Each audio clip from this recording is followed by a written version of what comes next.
तुम्हारी पत्नी के लिए कोई और मसीहा बन जाएगा। सेम समस्याएं वहाँ भी शुरू हो जाती हैं, बिल्कुल सेम हो जाती हैं। फिर क्या करेगा? फिर कहाँ भागेगा? अब वो भागने नहीं देगी, वो फिर बढ़िया वाला इलाज करती है उसका। आजकल औरतें अपने पतियों को बहुत धोखा देती हैं, और जो औरतें 2-2, 3-3 सिम रखती हैं, 2-2, 3-3 फ़ोन रखती हैं, कोई उनसे पूछे कि भाई तू कौन सा बिज़नेस करती है, इतने सारे फ़ोन, इतनी सारी सिम क्यों रखती है, तो ये गलती उन हस्बैंड्स की भी है, उन परिवार की भी है जिनको पता ही नहीं कि उसकी पत्नी के पास कितनी सिम है, कितने फ़ोन हैं और वो क्यों रखती है। तो गलती तो उनकी भी है ना ये। और वो सिर्फ अपने पतियों को ही नहीं धोखा दे रही, वो दूसरे के घरों को भी बर्बाद कर रही है, वो दूसरे के घरों को भी बर्बाद कर रही है। ऐसी औरतों पर लगाम लगाना बहुत ज़रूरी है, इनको पहचान करना बहुत ज़रूरी है। तो इस तरह की घटिया औरतें खुद अपना घर भी बर्बाद करती हैं, दूसरों के घर भी बर्बाद करती हैं, दूसरों की बसी बसाई गृहस्थियों में भी आग लगाती हैं। और इनसे भी घटिया वो पुरुष हैं जो ऐसी औरतों का सपोर्ट करते हैं, ऐसी औरतों से बात करते हैं, और कितने नीच प्रवृत्ति के वो आदमी हैं।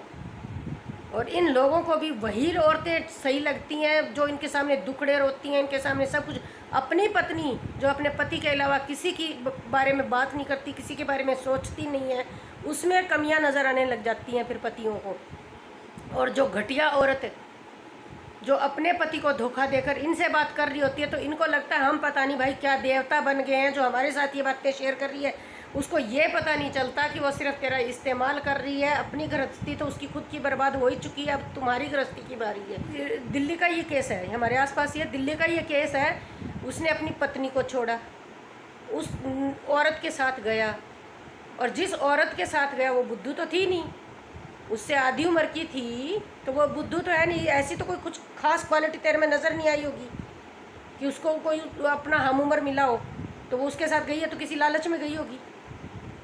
5-6 साल उसके साथ रही, वहाँ उसका भी बच्चा हो गया, अपनी वाइफ को छोड़ के गया उसके लिए, उनको बेचारों को परेशान किया। किसके हवाले करके गया अपनी पत्नी को? पहले तो तूने अपना घर उजाड़ा, और 6-7 साल उसके साथ रहने के बाद फिर वहाँ भी वही सब क्लेश सब कुछ शुरू हो गया दोनों के बीच में। और लास्ट में क्या हुआ? उसने मार दिया उसको। तेरी पत्नी तो, जो पहले वाली पत्नी, उसने तो सब बर्दाश्त कर लिया, तेरा लच्छन लुच्छन जो भी तूने किए, लेकिन दूसरे वाली ने तो कुछ भी बर्दाश्त नहीं किया ना। वो जिस लालच में गई थी, जब उसका वो फुल फील नहीं होगा तो वो तो ख़त्म ही करेगी, वो तो कुछ भी करेगी, प्रताड़ना करेगी, कुछ भी करेगी। तो ये लोग जो आदमी होते हैं ना, ये एक नंबर के उल्लू होते हैं, आधे से ज़्यादा तो फद्दू होते हैं, जो सोचते हैं मैं पता नहीं क्या मसीहा बन गया हूँ किसी के लिए। भाई बन तू मसीहा अपना घर उजाड़ के, तुम्हारी पत्नी के लिए कोई और मसीहा बन जाएगा। तो इससे क्या हुआ? नुकसान किसका हुआ? उस मसीहा का, जो मसीहा बनने चला था, उसका घर बर्बाद हुआ। पहले तो उसने अपना घर बर्बाद किया, फिर दुनिया जहान से चला गया। तो भाई ऐसी चीज़ों से बच के रहें। पर इन घटिया लोगों को अक्ल आने वाली नहीं है। चाहे इनकी यहाँ पे पत्थर पड़ते हैं ना, इनकी सेहत पर कोई असर नहीं होता। ये सब कुछ बर्बाद करने के बाद, सब ख़त्म करने के बाद इनको होश आता है, जब इनकी खुद की गृहस्थी भी सब बर्बाद हो चुकी होती है, लुट चुकी होती है, उसके बाद इनको होश आता है कि मैंने क्या कर दिया। फिर क्या बचता है हाथ में? जिन समस्याओं से भागा, जिन लड़ाइयों से भागा, जिन क्लेश से भागा, जो खुद तुम्हारे ही बनाए हुए होते हैं। पत्नी की इतनी हिम्मत नहीं है, वो बेचारी अपने काम में व्यस्त रहती है, लेकिन उसके लिए रोज़ नई प्रॉब्लम क्रिएट करना। और फिर जिन चीज़ों को छोड़कर भागा, अपनी वाइफ को छोड़कर भागा, अपने पत्नी को छोड़कर भागा, और जिसके साथ भागा, सेम समस्याएं वहाँ भी शुरू हो जाती हैं, बिल्कुल सेम हो जाती हैं। फिर क्या करेगा? फिर कहाँ भागेगा? अब वो भागने नहीं देगी, उसको पता है वो कैसे करता है, वो हर चीज़ से वाकिफ़ हो चुकी होती है। वो फिर बढ़िया वाला इलाज करती है उसका। कोर्ट कचहरी, थाने, तहसील, ये वो, फिर पसीने आते हैं, फिर वापस मुड़ने का भी रास्ता नहीं बचता, वहाँ भी सब बर्बाद करके आ चुका होता है। तो बचिए इस तरह की चीज़ों से, सावधान रहिए।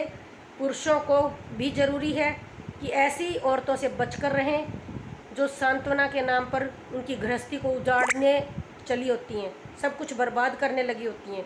तो ऐसी औरतों से सावधान रहें, जो बेचारी होने का रोना रोती हैं और दूसरों की गृहस्थियाँ भी उजाड़ती हैं, सब कुछ ख़त्म कर देती हैं। और भाई सेम समस्या आने वाली है। जिन समस्याओं से तुम भाग कर जा रहे हो ना, बाहर की औरतों को लेके, किसी की पत्नी को लेके या किसी की बेटी को लेके भाग रहे हो, सेम चीज़ें होने वाली है। थोड़े दिन रुको, फिर क्या करोगे? अपना घर भी उजाड़ा, अपने पास भी कुछ नहीं बचा, और वहाँ तो इससे भी ज़्यादा प्रताड़ना आपको मिलेगी।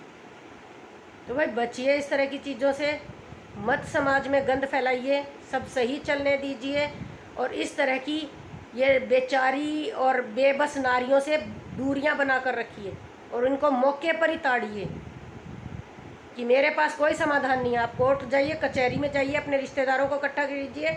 हमारे साथ क्या कर रहे हो भाई? हमसे क्या चाहिए आपको? हमें भी उसी गर्त में फेंकना है क्या जिस गर्त में खुद गिरी हुई हो? जो नरक जिंदगी तुम्हारी हो चुकी है, क्या सामने वाले की भी वैसी बनानी है क्या?